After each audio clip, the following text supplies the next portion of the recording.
You are listening to Radio Alamundi.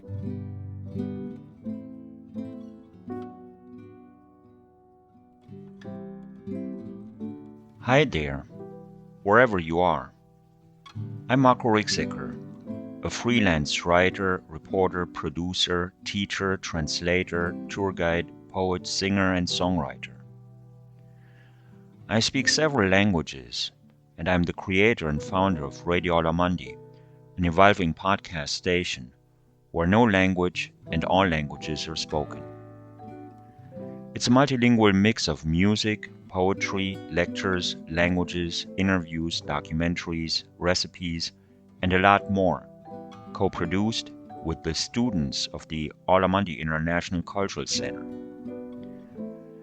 You can find us on radioalamundi.bandcamp.com, podcasts.apple.com, Spotify, YouTube, Breaker, Player FM, Facebook, search Radio Alamundi.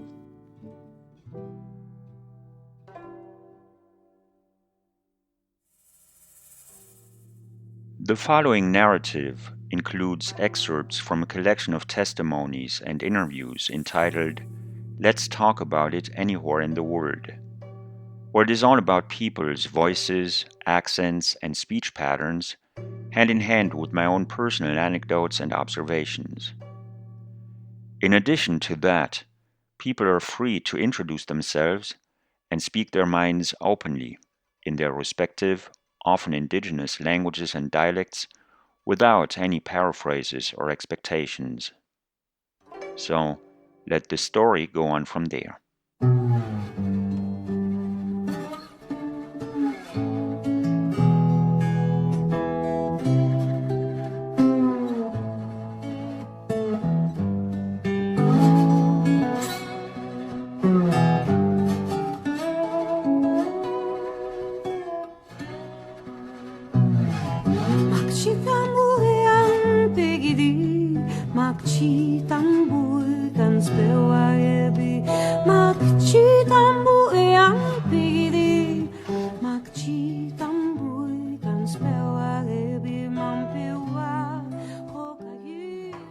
This story goes back a long time and a long way to Santa Fe, New Mexico, where I would stop for a couple of days and take a short break from my journeys along the old Route 66. And I remember that I would end up buying a CD in a vintage record store someplace in town with a live recording of various musical performances as part of a powwow known as the Gathering of Nations. One of the bands featured prominently is Ulali, a vocal group exclusively composed of women singing traditional and personal songs in all kinds of indigenous languages. Their performances are quite poignant and include intense interactions with the audience. The name of Ulali would reappear on my radar screen off and on over the years, including that of the band's leader and founder, an indigenous woman by the name of Pura Fé. Her bio suggests that she is quite a character who has done some outstanding collaborative work with the likes of Robbie Robertson for his album Music for Native Americans. Pura Fé's music is also included in the soundtrack of the indigenous cult movie Smoke Signals, directed by Chris Iyer, sort of a forerunner of a bunch of movies featuring an almost 100% indigenous cast. So, one evening, one of Pura Fé's more recent songs is aired on an internet radio station I like to listen to in the background while I'm doing other stuff. It is sort of an acoustic solo cover of a song entitled Makchi, one of Ulali's signature compositions, which is a tribute to Mother Earth. This recording features a slide guitar matching Pura Fé's poignant singing voice perfectly. It motivates me to stop whatever I'm doing, do some research, find a contact page, and reach out to ask for an online interview with Pura Fé. With loops and bounds, Pura Fé and I end up communicating directly with one another and manage to set up a date and time for an online conversation from different places in the world. Pura Fé is sitting in her home in Northern Saskatchewan, Canada, just above the tree line, she tells me quite at the beginning of our talk. In her part of the world, it is early afternoon, a convenient time for her, just before her grandchildren come home from school, and she is going to whip up dinner, as she puts it, in one of our email exchanges leading up to the interview. When I have prepared for the occasion, I have felt so excited that I've ended up with too many questions for one conversation. And from the start, it becomes clear that I'm not going to follow my initial script, so to speak. I just let Pura Fé talk and tell stories, and derive new questions from that. As a result, our conversation turns into a real exchange that is fun for both of us. And then there is the visual aspect. Pura Fé is sitting in her living room, wearing some nice earrings and being surrounded by her drum collection. And her surroundings do make it into our talk off and on.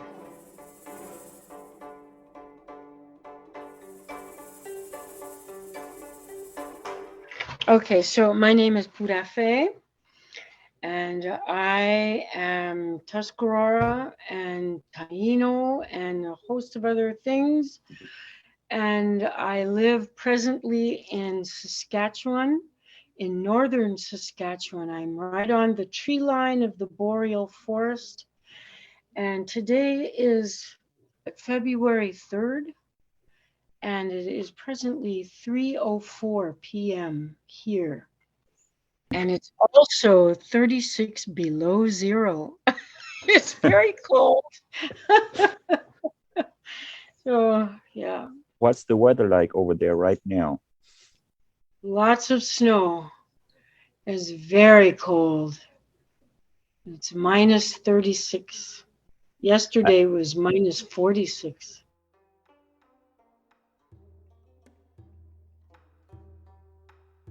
So, at the beginning of my conversation with Pura Fé, I focused on her diverse background, especially the languages associated with it.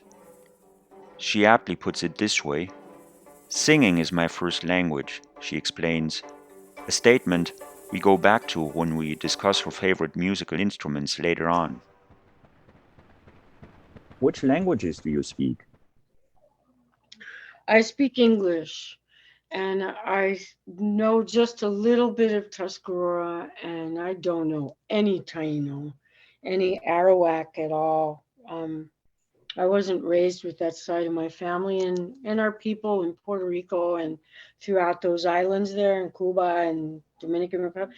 That language is gone. I think people are trying to bring it back. I speak a little bit of Spanish, and that's it. I know little bits of different indigenous languages here in from the States and Canada. I live among Cree speakers. So my husband is Cree. And so everyone, there's a lot of, and there's Dene people right next door. So I hear, other languages all the time. But I only speak English, really. To you, what's the difference between speaking a language and singing a language? Well, for me, I sing in many languages. And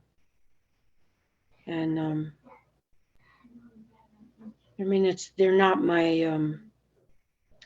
all my the song, the languages I grew up with, really. Some of them are kind of, but not full on, yeah. I don't know what's the difference. Singing is different than speaking. anyway, whether it's in a language or not. But just singing itself has its own language. So for me, it does. It's actually my first language, and that's what I tell people. My first language is singing, and that's what my mother says too. My mother says I sang before I spoke. So yeah. What is your favorite musical instrument? The voice, the voice, and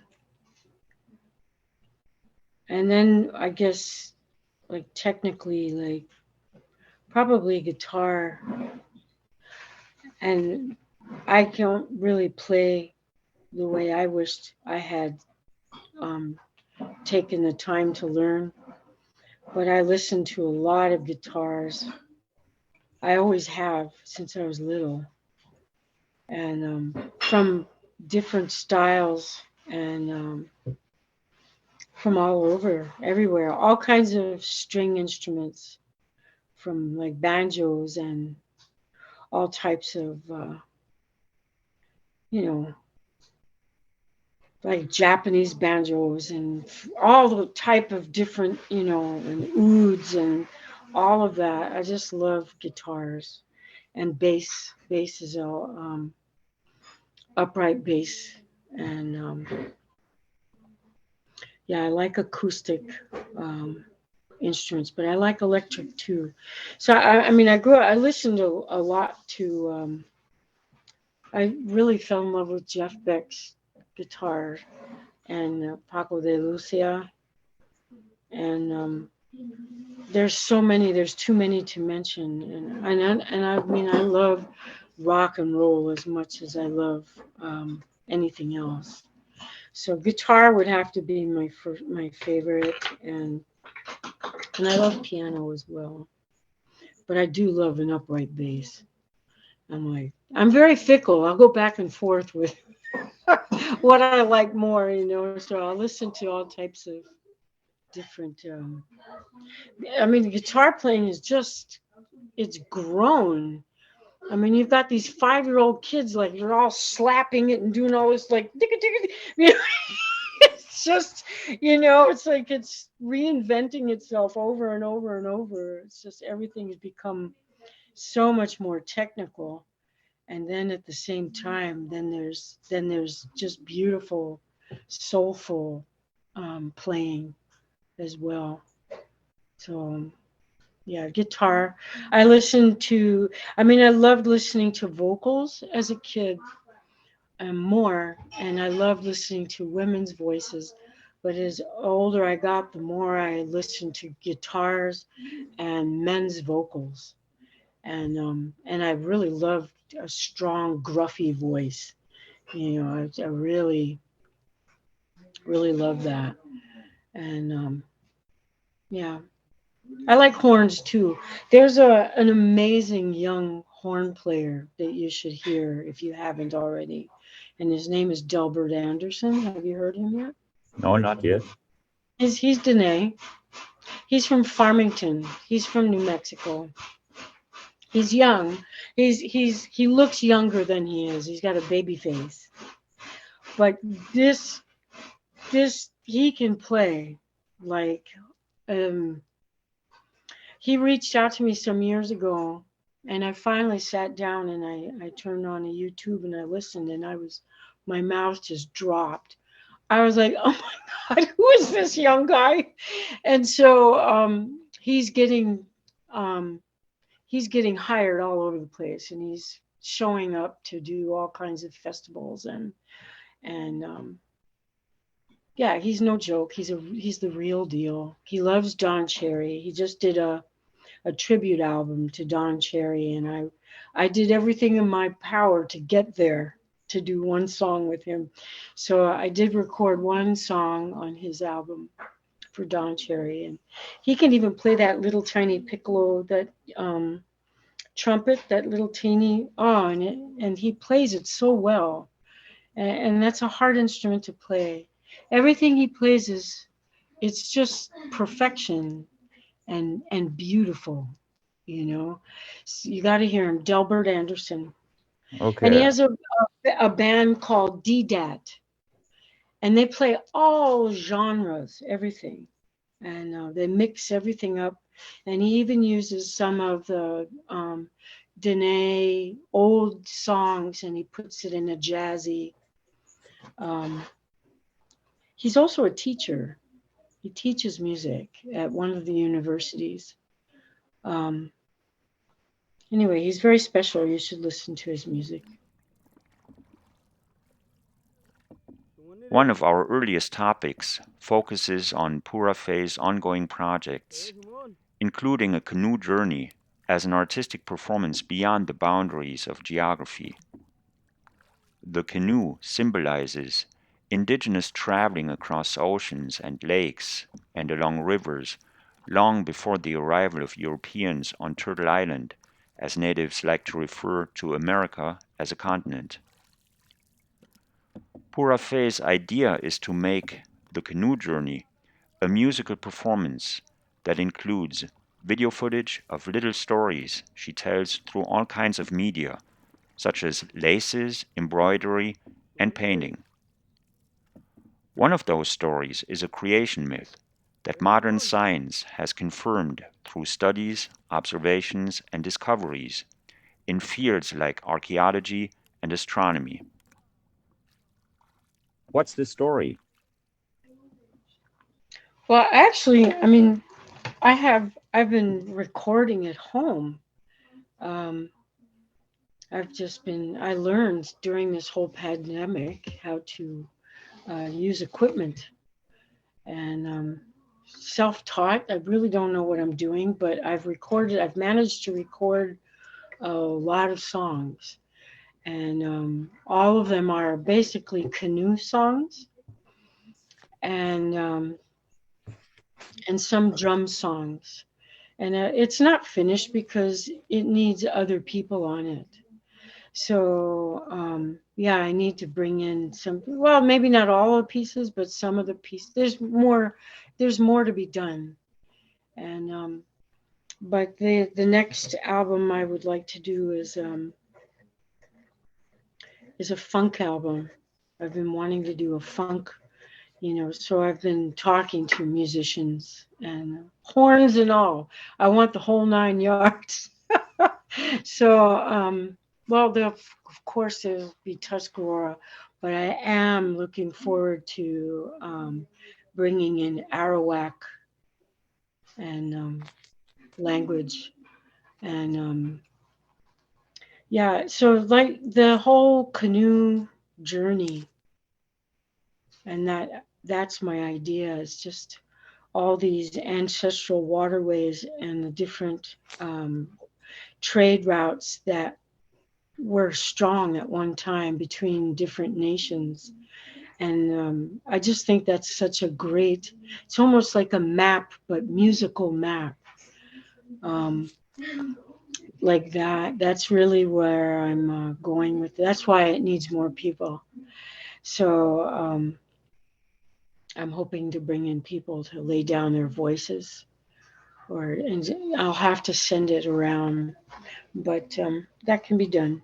So that's my next big project. And then there's one with the women doing like another hand drum album um, with our harmonies and so forth. But it's specifically made for the Eastern Women's Blanket Dance, and which started really out of like the Wampanoag country up in more north on the East Coast. So like in Boston, that whole area, Rhode Island, going down into Connecticut, and even all the way down south, all those Algonquin people and their languages, and which is very similar to the language that I hear every day in Cree.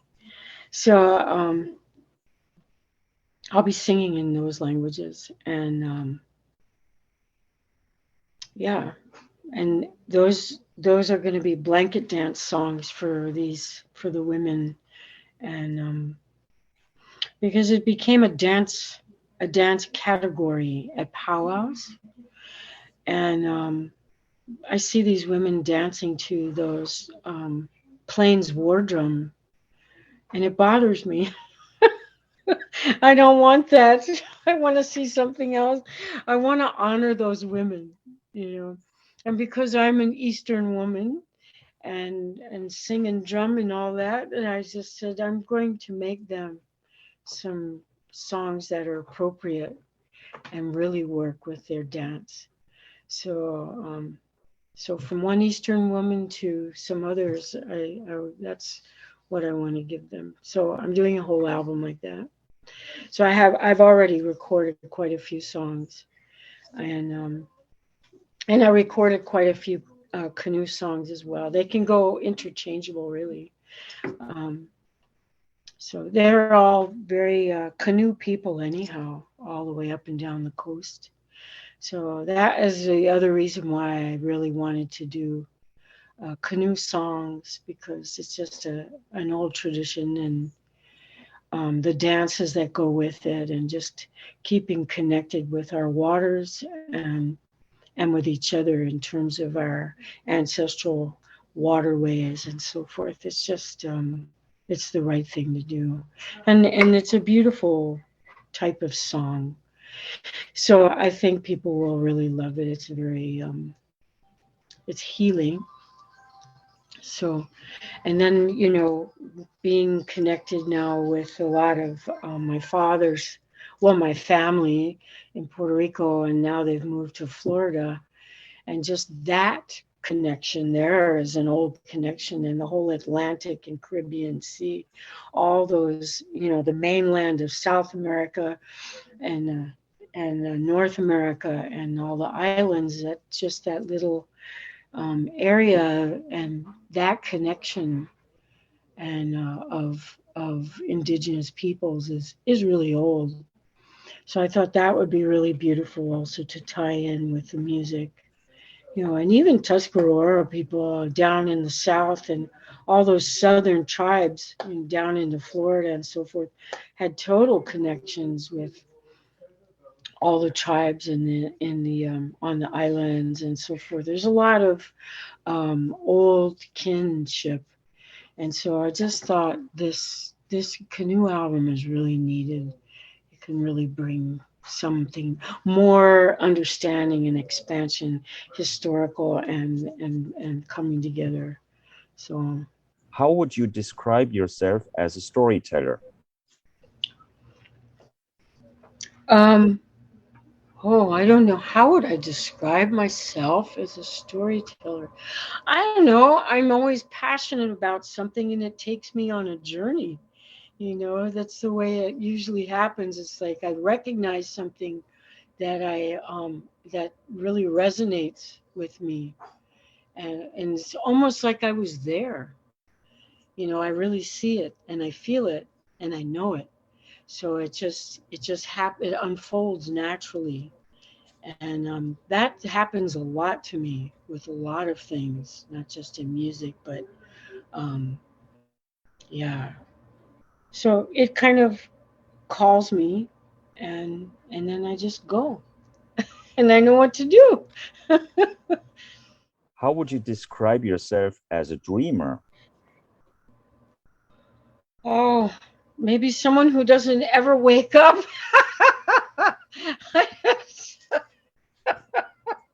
um, yeah, I I'm definitely a dreamer. Um, I don't know. I don't know how to describe myself. I just go with everything. Um, I really do. So, I mean, the journey, it is spiritual. That's one aspect. It's so many things, right? It's visual and it's physical and it's everything. The journey and a canoe journey. And it is a dream. We are in a dream. We make our dreams. We determine what we want and who we are and what we are in it and who everyone else is and what everything else is. And yeah, it's like we're painting our own picture in some ways, so.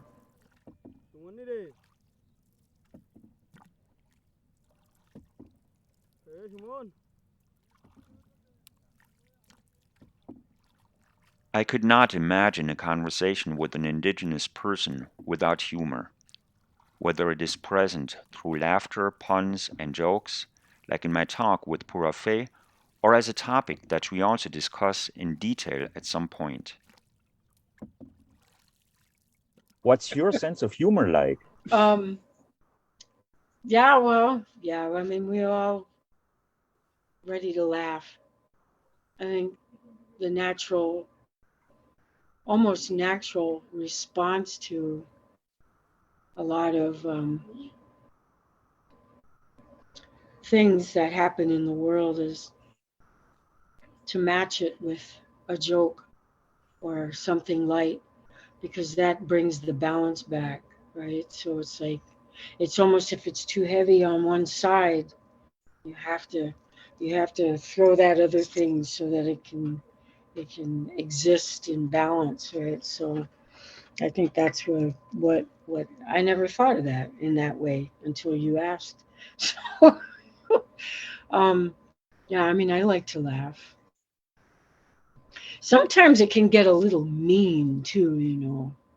Indian can be just a little bit over the top, but pretty funny actually. All day long. Pretty funny. Where's your drum? Where's my drum?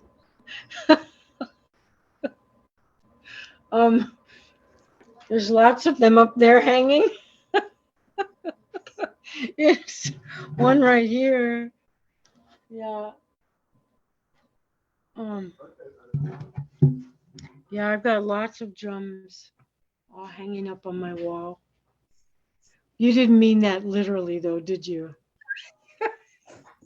You're being funny. And I didn't get it.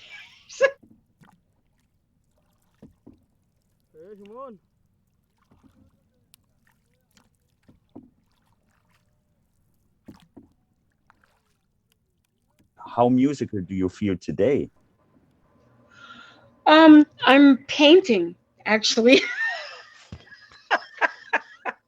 I'm not doing any music, and I am not listening to even any music. I'm just absorbing the natural sound in the house and my husband and the kids. So when they all leave, I'm sitting there making women's cross body sashes. So they're like weavings, and I'm hanging all kinds of. So I'm crafting. That's what I'm doing. I don't really feel, and so that goes along with what you were saying about spontaneity. It's like when something comes to you, you're supposed to embrace that. You're supposed to. That's information, and it's there for you to use. And when you're open enough to like collect it, you have to collect it. And if you just say, "Oh well, I'll remember it," that doesn't usually happen. So you have to go for it. You have to make it happen. And that's right. That's like all that stuff that's just hanging around in the ether, right? So it's like we gotta get it, right? We have to make it happen. So, and then when you do, you have something really fresh and wonderful. What is your favorite tool at the moment? My paintbrush, my brain. Right now, it's working very good. My brain, because I'm using it that way. I'm using my right brain. So when I do that, it just makes me feel better, and I begin to think better, and I feel better. So do you want me to show you what I'm making? Sure, if that's possible somehow. Yeah. Sure. I'll go grab it. Hold on. Oh, okay.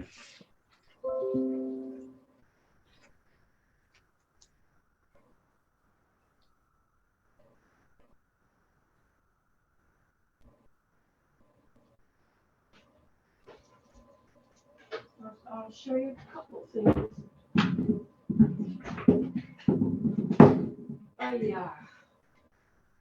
I can't reach this map. There, I got it. I got it. This one is almost finished. It doesn't have the feathers on it yet, but this is it's the sash part. This and let's see. There's just a couple of feathers on there. They're not on yet, but they'll have the macaw feathers. And in the middle will be this piece that it's carved. And these are canoes, these brown things. And so these are those like acai berries. And so I beaded all this, and this is a woven piece. So it's for the women. And it's like Arawak. This is Taíno. I'm calling it Taíno because that's what it's for. And it's back and front. And so what that is it's almost like a protective piece. And in the center is there's the deity. Her name is Atabe. And Atabe is like the mother of all beings, of all living things. And she gives birth, of course, to the two sons. But it's the same creation story all over the world. So, anyway, that piece is for a woman, and it could be given to a young girl coming of age, or an elder woman that's coming of age. And so it's just a piece that the women, I've created this. So, and I'm making a bunch of them to give away to some women. And I'm doing, I've been painting these. These are actually lace pieces. And so I'm painting them. So it's kind of hard to see unless, yeah. And this is for a Taíno woman named Rosa John. So these are, I'm just working on them, and eventually they'll be hanging like that with the feathers and the canoes and shells and stuff like that. So that's my favorite tool today, is my paintbrush and my brain, just having a good time. But I took this down, and this comes from my mother's tradition, the story anyway. So this is a drum that I painted, and it has the twin brothers. And so in some stories, they call them the serpent twins. And so, and in the middle is the earth there, the green part. So they were conceived in the upper world, in another world, but they were born, they are earth, right? And their mother is earth. And so she gave birth to the twins. And they are like the double helix, and sort of like the DNA in all things, that they created everything. So anyway, so that's I even have my Milky Way up there. And so he's sort of like a thunderbird, and the other's sort of like a serpent. And so they're always fighting. And that's the way of this world, the earth world anyway. So so I like to paint. I don't do it a lot. Every now and then when something hits me, boom, all of a sudden I'm painting. So.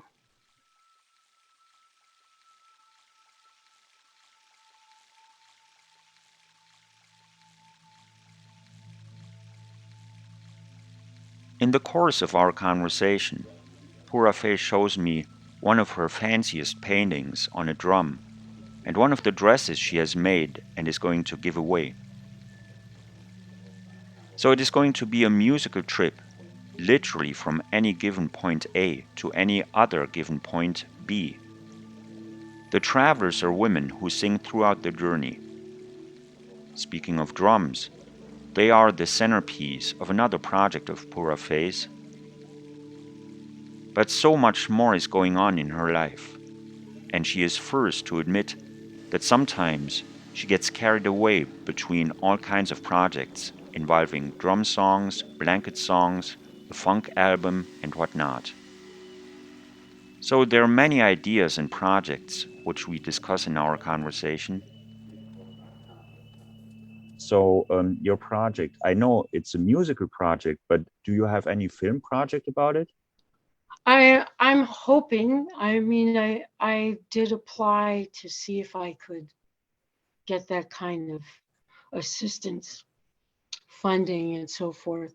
I would love to do footage, and footage that I could even incorporate in concert.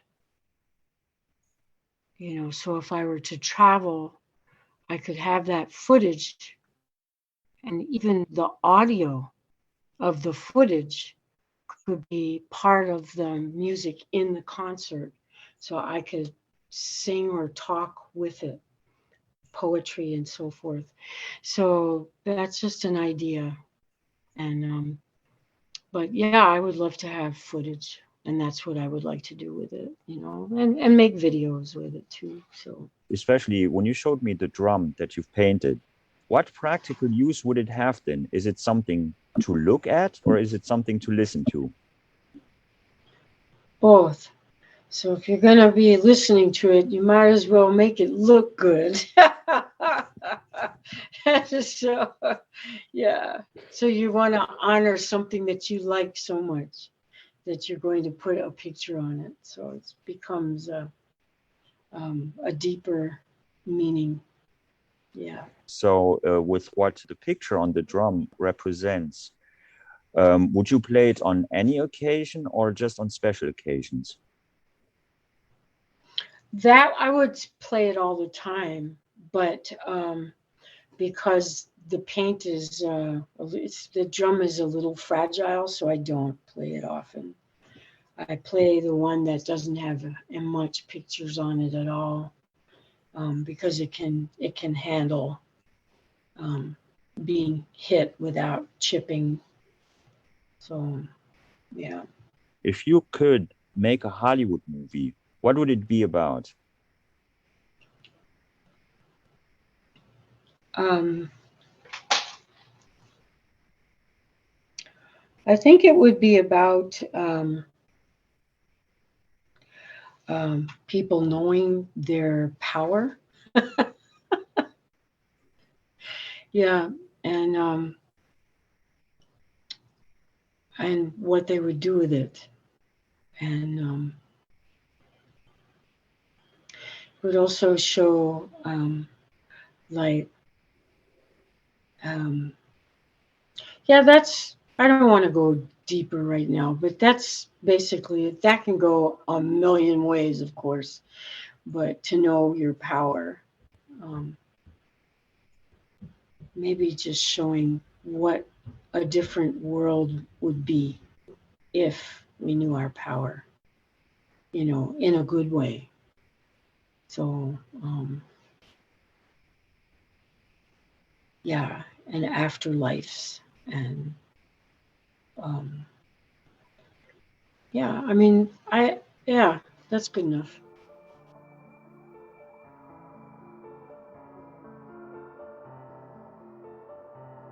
Pura Fé is quite aware of the fact that she has pioneered many things that have become commonplace in indigenous music and culture over the years. Now she is the one who looks up to a generation of younger artists she admires, giving me quite a few names of people whose information I'm going to check out sometime in the future. What's the coolest sound you've heard recently and how could you play it on a musical instrument? What's the coolest sound I've heard recently?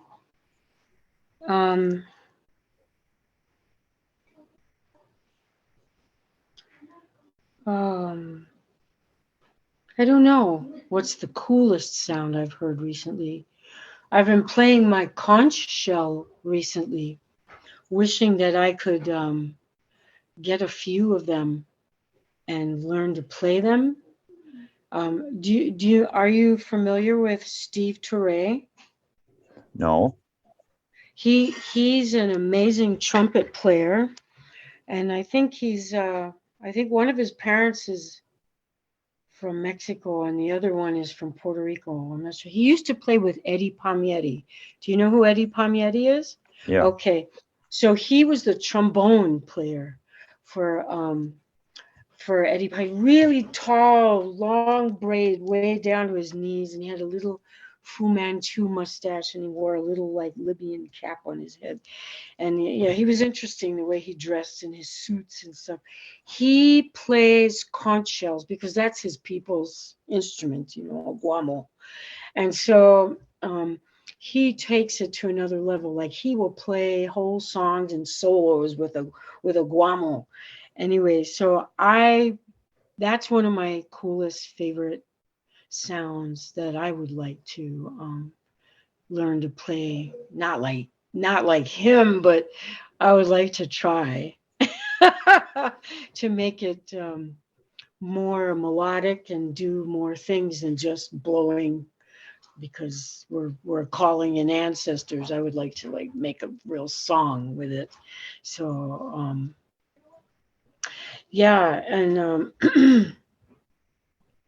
I really do like hearing all these like these Siberian women that throat sing.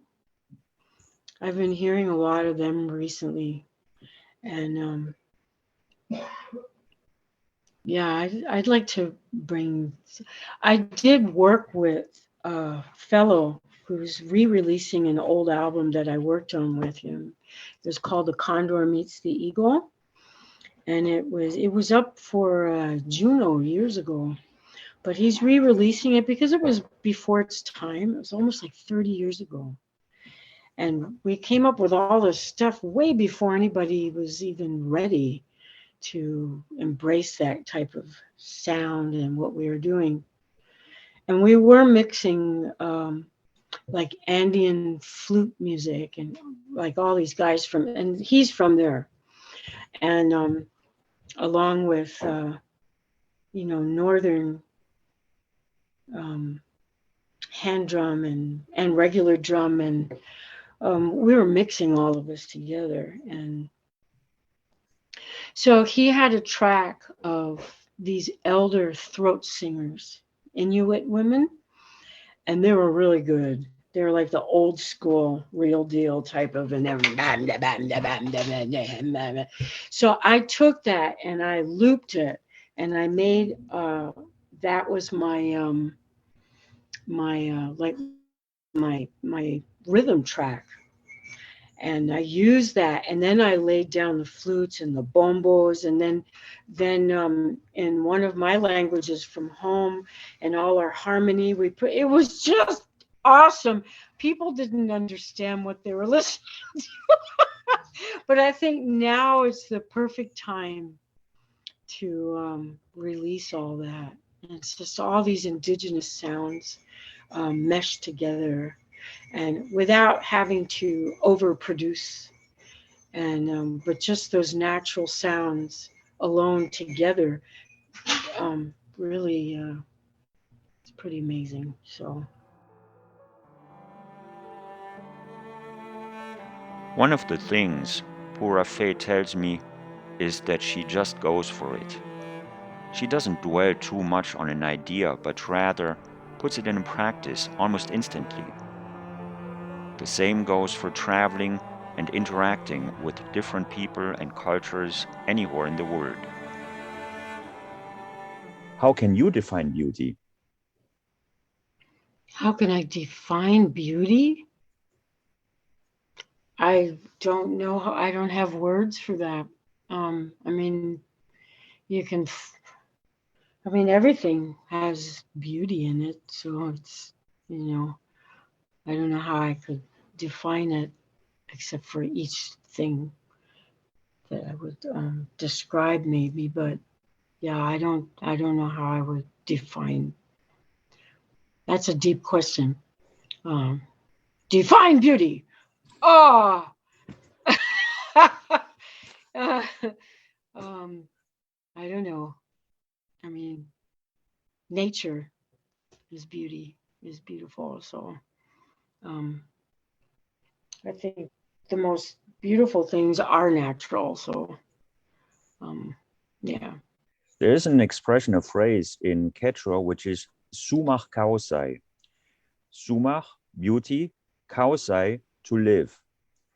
So we could translate it into live in beauty. Doesn't that sound like life, liberty, and the pursuit of happiness? Yeah, it totally sounds like that. Um, yeah, that's wonderful. I used to go to Ecuador a lot.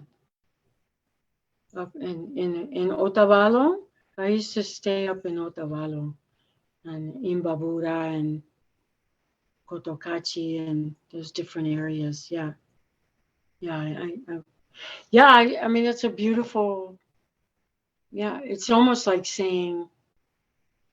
Yeah, it's like saying walk in the in be a part of the beauty that being a part of what is beautiful in the world. Yeah, and being that you're walking a certain way. So yeah. What are your favorite walking destinations? Um, um, my favorite walking destinations. Um, Visiting. Visiting, yeah. Visiting friends and family are my favorite walking destinations. Yeah, going to go visit and going to go to hear some really beautiful music. I do like going to um, I do like being outside. I haven't done much of that since I moved here. And I used to be outside all the time. But since I moved here, I'm not. But um, it is beautiful here. Like it's a beautiful place. So, going berry picking is a beautiful thing to do. And we pick medicines and stuff. And I usually, when it gets this cold, we sometimes don't get our water.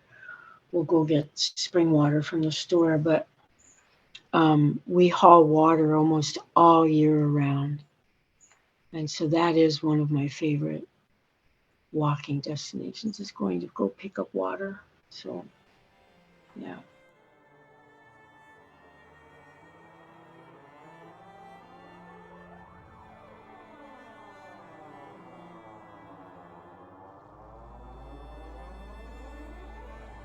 Pura Fé is a grandmother now, so she is the kind of person to seek out when you need advice. And her experience as an indigenous artist and musician of renown comes in handy. But there are also memories going back as far as Pura Fé's childhood, when she was told many stories. There were songs, melodies, and dance, all between old and new, from ancient voices to modern ballet.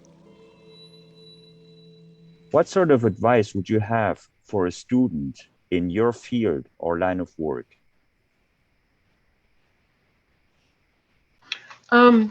That we carve our own road. We make our own road. Um, and to really believe in what you love um, in terms of your craft, and to well, I mean, yeah, you carve your own road is really one of the most important things, I think, um, especially today, because in the music there's so much different types of music that's never heard, and so many different types of people that are never seen.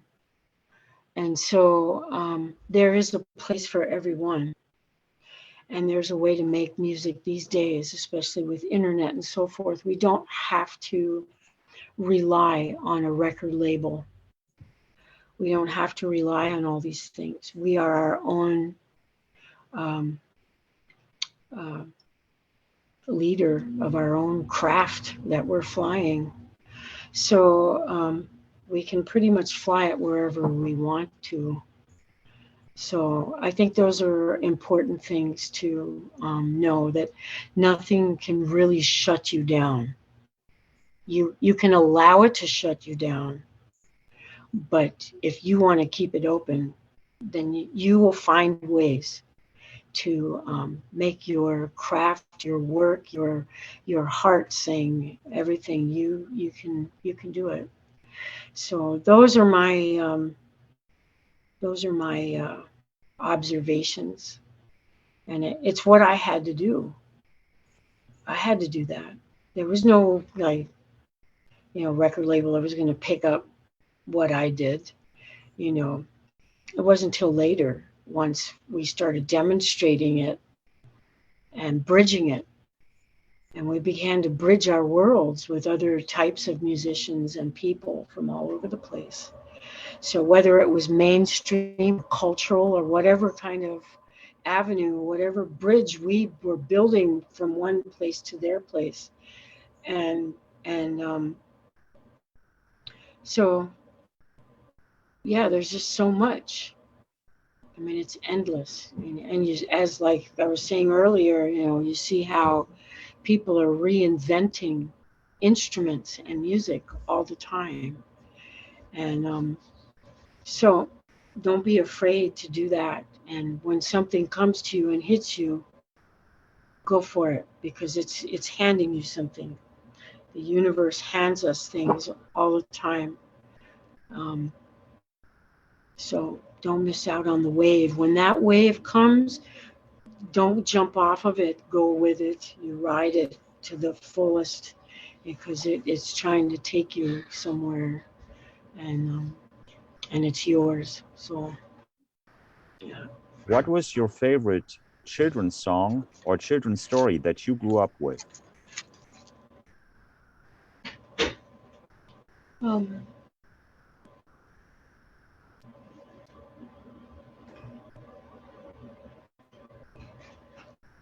I don't know, and I read a lot to the kids here, to our grandchildren. We've got lots of books that we read. I don't remember what mine was. I think, I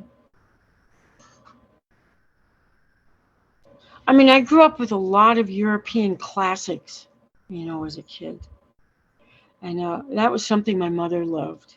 She pushed, not pushed, but she exposed me to a lot of, and took me to lots of ballets and stuff like that. Yeah. So I really, those are the first things that pop up. My favorite, is like, I went to see Rudolf Nureyev with the Royal Ballet at Lincoln Center, and it was Petrushka, or I can't remember which ballet it was, but so those were my, so, and in terms of like a traditional story, my favorite traditional story is always Sky Woman Falling. So I tell that story, and that drum is that story. So, and I tell that story a lot. And so those are two very completely different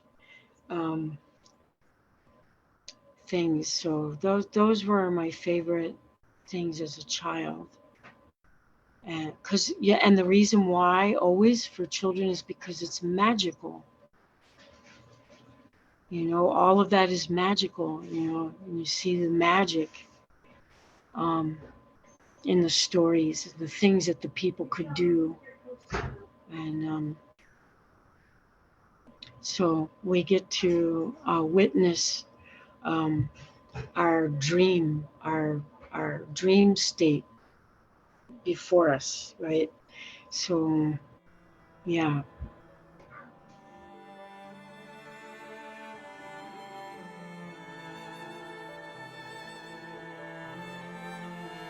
Again, when it comes to stories, Pura Fé and I keep swapping them back and forth.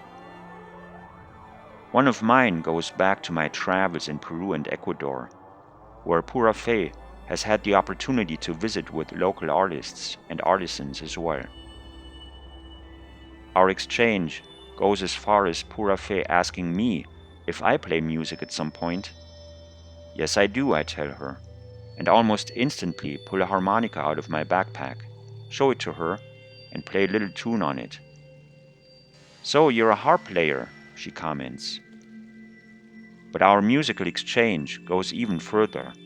When I sing a traditional indigenous song from the Pacific Northwest to her, specifying that it was sort of given to me by my late friend Rick Bartow, an indigenous artist and musician in Newport, Oregon. Why not a musical project that combines the story of a sky woman falling with ballet? Oh, I think, oh, that should be for Santee Smith. She should do that. I would make the music for it though. She has her own dance theater company. Have you heard of her? No, no. Santee Smith. Santee She's Smith, okay. her Santee Smith, and she has a dance company called Gahawi, and so she's Mohawk, and so the story is it's Iroquois and it's Haudenosaunee, and she would do that. She would do great, and I would love to do the music to it. So it has been done. Some other company kind of did it, and they filmed it, and it even had Joanne Shenandoah singing in it. You remember Joanne? So anyway, that's say hello. Come. This is Hello, Marco. my name is Marco. What's your name? How are you doing? Sadie. Lady. Oh, hello there. Suri. She's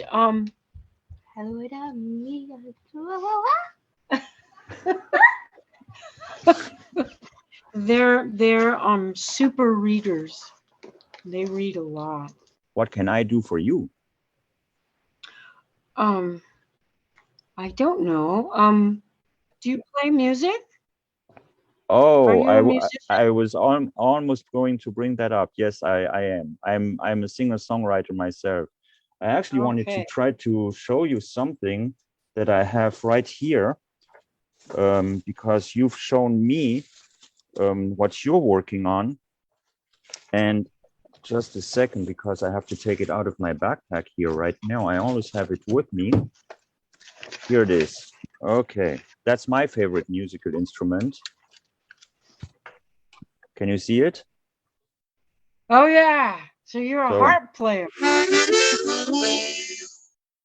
that's it. Yeah, yeah. So I play the harmonica and the guitar, and so I'm also a singer-songwriter. I would also have to mention to you that at some point I teamed up with a very good friend of mine in Newport, Oregon. You might have heard of him. He's passed away too a couple of years ago. He was a member of the Wiyot Nation. His name was Rick Bartow. He was a Native American artist, contemporary artist. And, you know, he said to me that whenever you have sort of an exchange with someone, what you should do is offer them something, like offer a song, okay? And if I can do something for you, if I may, I would like to offer you a song. Yes, please. Okay. That would be awesome. Okay, well, let me try to improvise. It goes something like this. Eagle, it's raining, where will you go? Hey-oh, hey-oh, oh, hey-oh, hey-oh, oh, hey-oh, hey-oh, oh, hey-oh, hey-oh, oh. Eagle, it's raining, where will you go? Eagle, it's raining, where will you go? Ooh. Yeah, I did canoe out in on the northwest coast. I was part of that journey thing. I did like uh almost 400 miles. I was the only woman in that canoe. Oh, wow. And yeah, they said they had never seen a woman to pull like that in their life. I said, that's because I really wanted to be in this canoe. And so I was just like, and just like I'll be yelling at them, come on. Anyway, so yeah. And all those songs like where you're talking about, I remember hearing them, and when they would finish them, they would end the same way you did. They'd go, oh, just like that, they would end. I remember that. Yeah. I was with the Satayacum family canoe, the Satayacums. So it'd been Robert and Liz. And yeah, my favorite song when I was a child was a canoe song that I found on my mother's record collection. She had a huge record collection. And I looked in there, and there was this Folkways album, had a teepee. It was called Tribal Voices. And I pulled it out and I put it on. She had this magnificent stereo, of course, because she's a singer. So I put it on, and it was this canoe song, and it sounded like there was 100 or more voices singing, and it was in harmony, and it was from the Northwest Coast. And it just sent me into this other world. And I played it so many times over and over again.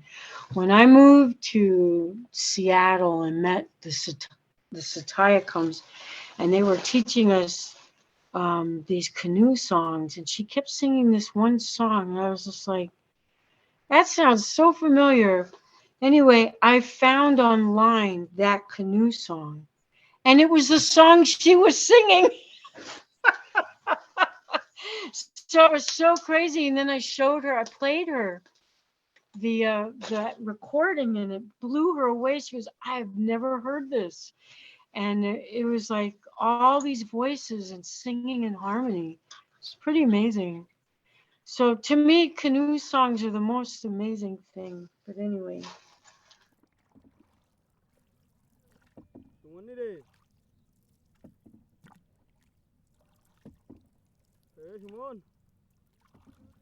Finally, Pura Fé feels encouraged to do a little singing performance herself, a song to the word, which is what I ask her to do.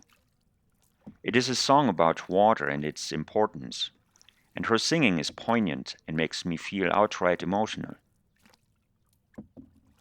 Which song would you have to offer to the world today? What song would I have to offer to the world today?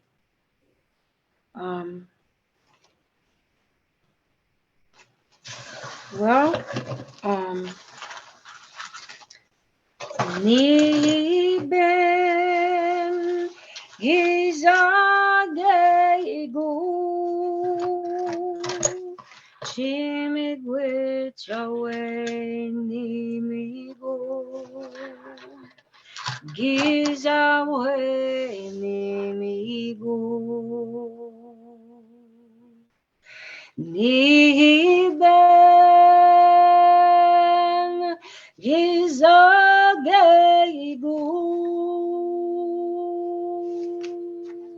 chimigwichawe ni migu gizawe ni migu. That's the water song. So that's the song that the women sing to the water. And my friend Doreen Day wrote that song. And her sister Sharon Day and the late Josephine Mandeman, who started the water walks.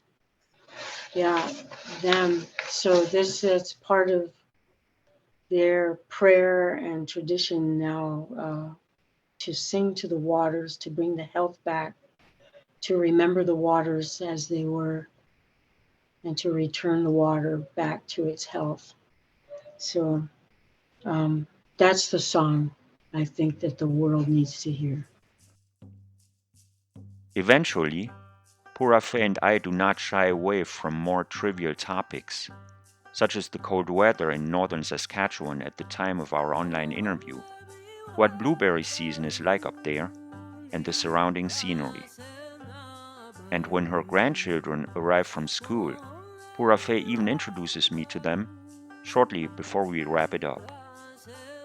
So our conversation is like a chapter in a new book, and there will be a sequel for sure. And the story goes on from there. What's for dinner? I don't know yet. I have to kind of look through the freezer to see what kind of meat. We eat a lot of moose meat. And so I'm going to see. We had fish yesterday. My husband cooked. And so I don't know what I'm going to make. I have to go see.